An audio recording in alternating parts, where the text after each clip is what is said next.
Hey everyone, it's Rob Ryder on January 29th, 2013. That would be a Tuesday. And last week I did a video on Bob in Massachusetts, who was, he's in a foreclosure. Well, so it seems. But prior to the foreclosure in Massachusetts, you have to go to the land court to find out if um, the defendant is in the military. Some kind of Service Members Civil Relief Act or something like that. So part of putting the process in requires this thing called the mortgagee's affidavit. And the Commonwealth of Massachusetts, and so this is really all it is. It gives a property address, they check a box. The mortgagee or mortgage of the mortgage, which is the subject of this proceeding, right? So they could check that box. One who holds under the mortgagee, they could check that box, or one who is authorized to act by and on behalf of either the mortgagee or one holding under the mortgagee. That's the box they checked. And they make oath to that. The undersigned or prior holder of the mortgage has caused to be mailed the notices defendants in compliance with Massachusetts general law, something or other, something or other. And it was by the plaintiffs. So plaintiffs by GMAC LLC as servicer. And authorized officer. So Michelle Swaim is an authorized officer of GMAC Mortgage LLC as the servicer. But it doesn't say that they're the mortgagee. And so the judge had issued this order in this case. And again, this was sometime last week. This is a case brought by the plaintiff, GMAC Mortgage, to determine whether the defendant is entitled to protection under the Service Member Civil Relief Act, implemented in the Commonwealth. And Bob does not claim to be entitled to benefits of the Act. Rather, he contends the action on a variety of unrelated grounds, some of which may relate to the plaintiff's standing. So, again, this is all because Bob got a summons for this hearing that was going on, and he put in a responsive answer saying that basically the plaintiff doesn't have any standing. And this was covered in an earlier video, probably 2 videos earlier than this one. So you're just going to have to check by the upload dates. And then so the judge went on to, point some things out in a particular case, which has some, this is a Massachusetts case here, Supreme Judicial Court. And it said the party bringing the service members must show that it is either the mortgagee or acting on behalf of the mortgagee.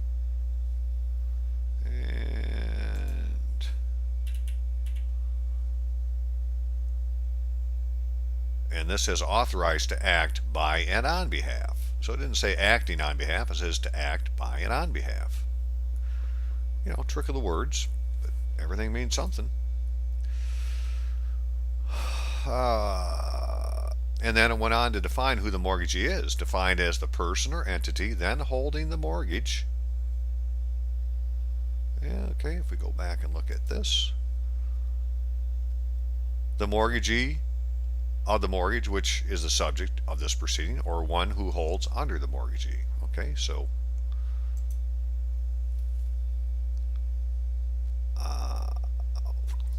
too many papers here. Okay. Must show that it is either the mortgagee or acting on behalf of the mortgagee, with the mortgagee is defined as the person or entity then holding the mortgage, and also either holding the mortgage note or acting on behalf of the note holder. So some conditions to meet. That showing may be made by affidavit with nothing more required, which is the mortgagee's affidavit, this piece of paper here. The defendants may challenge the sufficiency of the affidavit only if he or she is entitled to the benefits of the Service Member Act. So really, Bob's not even supposed to be able to, according to this, the defendants may challenge the sufficiency of the affidavit only if he or she is entitled to the benefits of the Service Members Act. Any submission or filings by anyone not so entitled may not be accepted by the court. So this isn't necessarily talking about the defendants. Now this says any submission or filings by anyone of any kind not so entitled may not be accepted by the court. In other words, only the mortgagee can put in paperwork into this court also.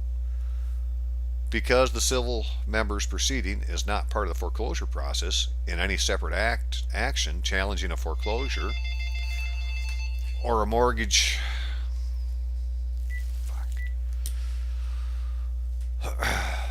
any separate action challenging a foreclosure or a mortgagee's right to foreclose, the fact that the purported mortgagee was determined to have standing to maintain a service member proceeding does not in itself in any way establish the purported mortgagee's status as such in a separate action. The defendant's other arguments are outside the scope of these proceedings and are held at service member proceedings where non-service member defendants may not appear and be heard, are not determined of any issue beyond the extent of such defendant's right under the Act. The hearing scheduled for January 25th is unnecessary in light of the Matt decision and will be removed from the docket. And in the Matt decision, it defined who the mortgagee is. GMAC Mortgage is directed to submit a new affidavit showing that it is either the mortgagee or acting on behalf of the mortgagee, as these terms are defined above. Okay, so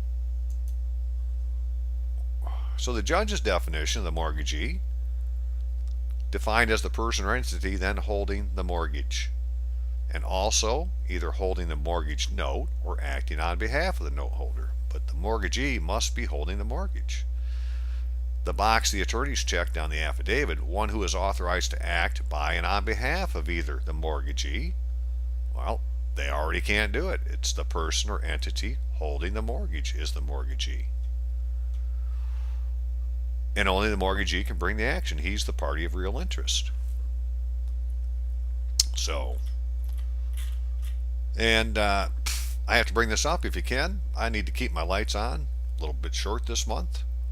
If you could mail a donation to the address, Robert Rytlewski, 10955 14 Mile Road, Rockford, Michigan, 49341, or ashleyrytlewski@gmail.com. That is the PayPal account number, or name, ashleyrytlewski@gmail.com. Much appreciated. Okay, so what all this meant was now the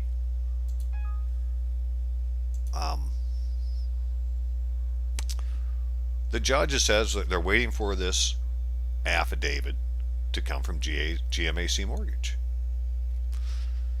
And, you know, what they're waiting for is this mortgagee's affidavit to come back. But they've already undersigned and made oath and checked a box and called themselves the servicer. Well, they would have to commit perjury to put in one now to say they're the mortgagee, because they're not the mortgagee. They're one who is authorized to act on behalf of either the mortgagee or the one holding under the mortgage. But they're not the mortgagee. And this is the mortgagee's affidavit. So the court just made it possible for them to self-confess themselves out of having any standing in the court by giving them a box to check, and that's the one they checked. So since then, what's happened is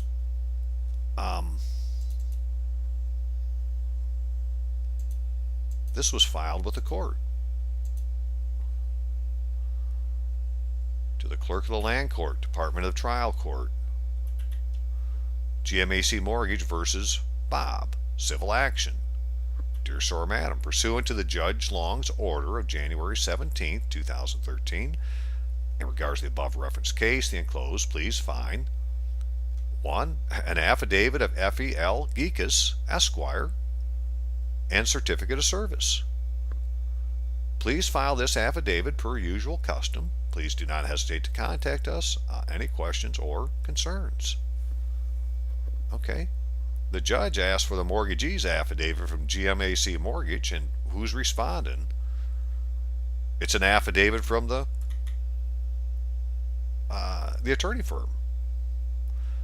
It's called an affidavit of F.E.L. Geekus. Jeepers. I wonder if the judge knows the difference. We're going to find out soon. So the interesting thing is what the affidavit had to say.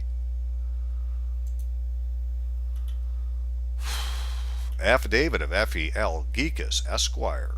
I, F.E.L. Geekus, the undersigned, an attorney licensed to practice law in the Commonwealth of Massachusetts, depose and certify the following. All this is under oath. He just deposed himself. It's interesting. He has a license to practice law, right? We don't look for people who practice law. We look for men learned in the law. That's why they're practicing. They haven't learned it yet. So what is he saying? I am an attorney for the law firm. I've been practicing law since 2002. I regularly review, number 2, I regularly review matters involving title to land and encumbrances on title to land. Well, that's really what we're looking for, is things to do with the land. Because we want to know what are the encumbrances on the land that keep us from getting the legal title back. And he regularly reviews matters involving that. I wonder if he may have some information on our title. Orleans Moran represents GMC Mortgage in the above captioned matter. Yeah, they would like to. So they're presenting themselves as GMAC Mortgage, because GMCA Mortgage hasn't stepped forward as the mortgagee, and only the mortgagee can sign a complaint, or the plaintiff, real party of interest, not their attorney. And then number 4, I have personally reviewed the title documents for the property which are subject of the above referenced action. Said review included examining the online records of the Norfolk County Register of Deeds website. Said review also included examining the title reports prepared by title reviewers, which are obtained and kept by Orleans Moran PLLC in its regular course of business. This is wonderful, because we want to go get that title report. And darn it if I don't have that here. So I have to get it in a second. Attached as Exhibit A and B are certified copies of Norfolk County Register of Deeds and title documents which are relevant to the above captioned action. Based on my review of the title documents, it is my opinion that the attached documents, which speak for themselves, evidence that the plaintiff is the holder of the subject mortgage and therefore has standing to maintain this action. Well, he said a lot, but he didn't do what the judge asked. And the important thing to us is, if you're in a foreclosure, the foreclosing attorney firm has the information such as this title report. And the title report lists all the liens, encumbrances, and everything else on it. So we really want to get the title report. I was talking to Bobby in Arizona earlier doing a little research, and he found that it looks like the title report is prepared by the escrow company, Department of Titles, and they do it for the buyer. So we got some research doing this title report, if we can just get one without being in a foreclosure. But in this case, the attorney firm has it, so let's just subpoena the records. And so that's what Bob, who is involved in this in Massachusetts, is going to do. Okay, I want to put in a subpoena. They have records I don't have. We're going to subpoena them and see what they have to say. I regularly review matters involving title to land and encumbrances on title to land. And that stuff is listed on a thing called the title reports. That's prepared by title reviewers.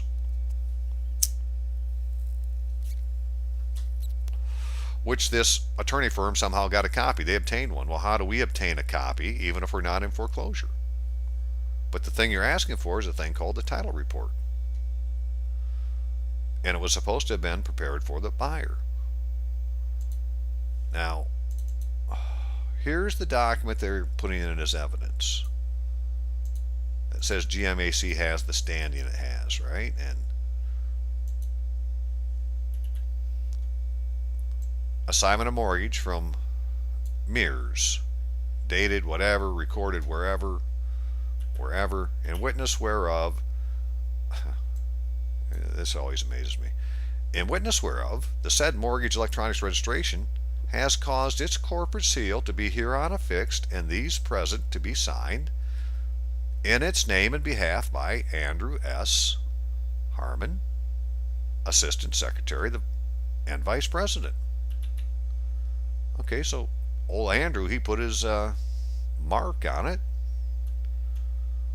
However, it's missing something. It doesn't have a corporate seal for Mears on it. That's an omission. This paper has absolutely no value. It says it's going to have the seal of the corporate seal on it, and it doesn't have it. But for signatory authority, please see corporate resolution recorded in Norfolk County Register of Deeds at document that number and vote. I never heard of a vote. Vote number something or other.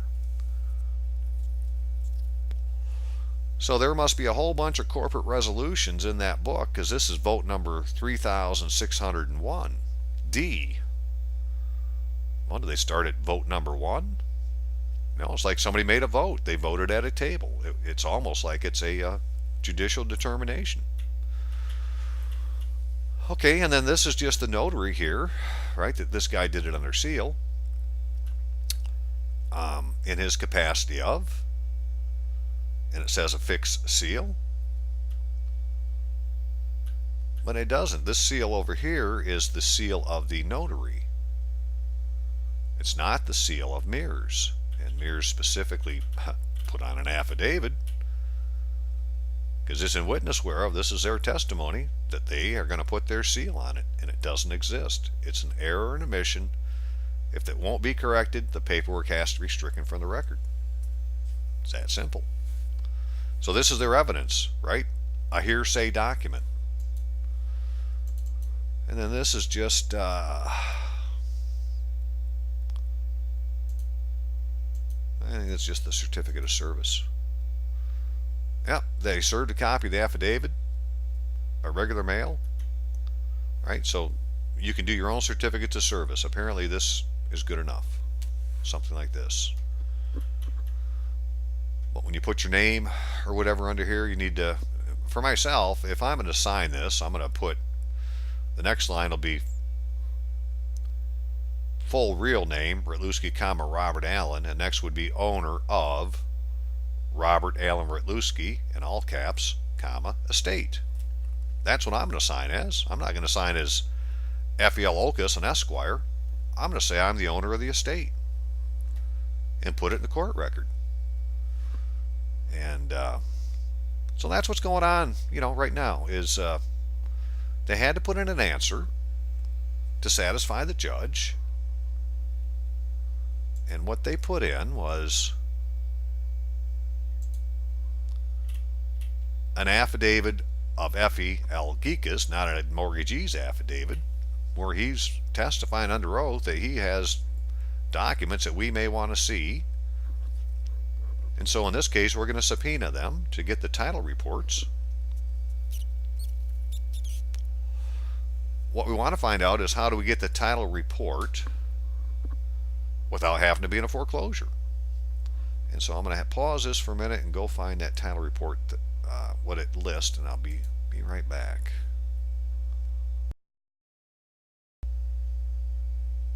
Okay, we're back, I believe. So, the title report. The written analysis of the status of the title to real property, including a property description, names of title holders, and how title is held, joint tenancy or whatever, the tax rate, the encumbrances, which would be the mortgages, right? Now this is a land mortgage, liens, deeds of trust, recorded judgments, and real property taxes due. A title report made when a report is ordered is called a preliminary report or a prelim. And at the time of recording, an up-to-date report is issued, which is the final title report. The history of the title is called an abstract. A title report is prepared by a title company, an abstractor, attorney, or an escrow company, depending on local practices. So depending on where you are, It's the title company, the abstractor, the attorney, or the escrow company. Normally, a title report's accuracy is ensured by title insurance, which will require the insurance company to either correct any error or pay damages resulting from a cloud on title, encumbrances, or title flaw in a title which was not reported. In other words, not recorded. See title, cloud on title, title insurance abstract, right? So we really want to see this title report.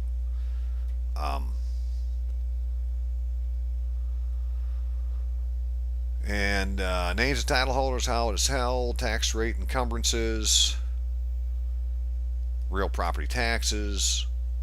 A title report made when the report is ordered is called a prelim. And so this report, I think right now, is just a prelim because nothing's ever been recorded, right? The way this thing sounds is at the time of recording, an up-to-date report is issued, which is the final title report. Well, at the time of recording what? Right? The title report? So there's a prelim out there, and you're going to get it from the title company, an abstractor, an attorney, or an escrow company. And it could be called an abstract, apparently. So some other words to look at, but that's what Bob is going to try to subpoena now that this attorney firm says they have it. Right? Because old Effie said that he's reviewed it. He's reviewed the title documents. Excellent. We've not seen them. Let's go subpoena theirs. And that's where we are today on this. As far as Bob in Pennsylvania with the verdict judgment from the video done just prior to this one, he is going to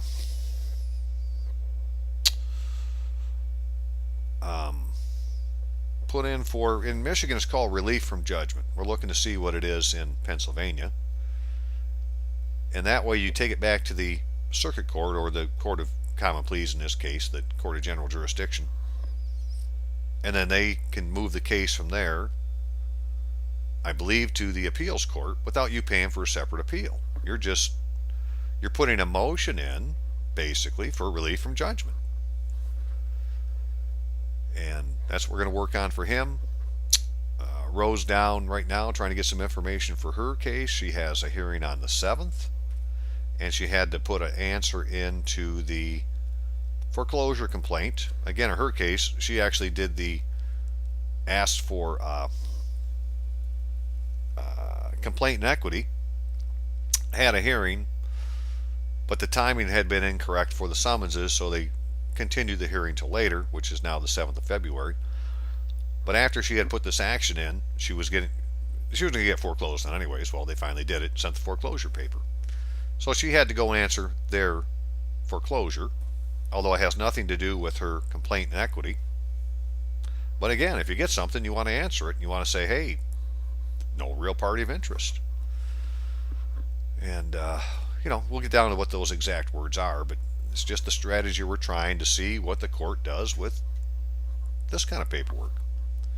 So, okay, that's it for now, and we'll let you know what else happens. See ya. Bye.